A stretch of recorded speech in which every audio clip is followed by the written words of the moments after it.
Another week, another controversy. This time it's the cops. Last week it was homelessness as a lifestyle choice. Before that, asylum seekers pretending to be gay to avoid deportation. Has your Home Secretary become something of a liability?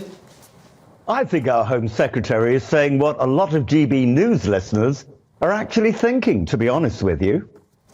OK. Now, the Labour Party, of course, they're saying that you're too weak to sack Suella. But a lot of people that I've been speaking to today, a lot of the Tory faithful, are saying sacking Suella would mean that the Tory party is toast, because she is the toast of the town. The voters seem to think she's speaking the common sense opinions, and that's why she's becoming a lightning rod. Well, we'd certainly be toast if we started taking advice from Keir Starmer, that's for sure. Look, I mean, she is saying, I think, what most people are thinking. She doesn't always say it in maybe a tactful way, but maybe the time for tact is over. You know, there's going to be, as you reported on the news, 2,000 extra police in London on Armistice Day tomorrow. There are going to be 19,000 minimum people coming down to demonstrate for the Palestinians.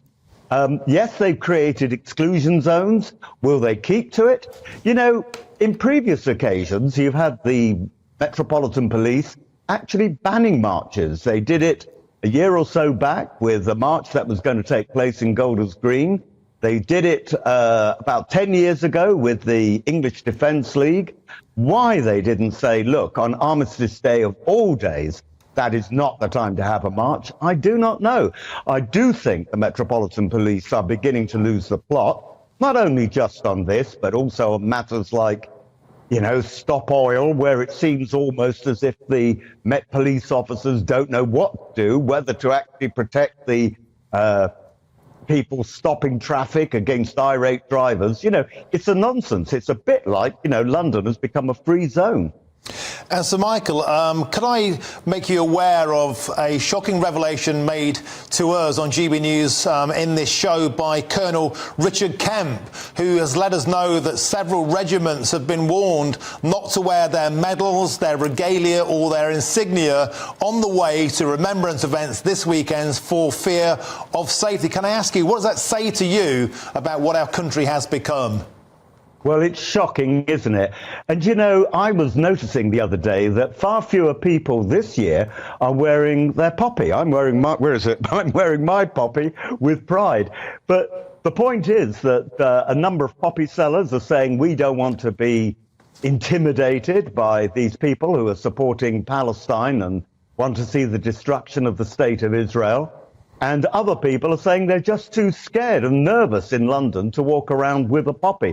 Thank God I'm in Lichfield, where people are wearing poppies. But, you know, it doesn't say much for the state of Britain, as you quite rightly asked, Martin. And it also doesn't say much for London policing, or indeed the attitude of some of these people who are marching in support of a terrorist organisation, Hamas.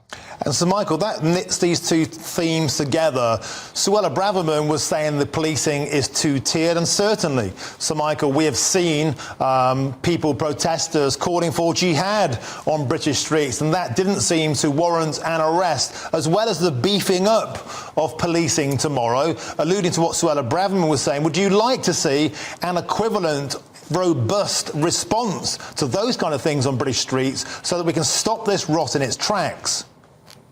Well, you know, I've seen pictures of how the police deal with some of these demonstrators in France, in Germany, and in the United States, and they certainly are robust.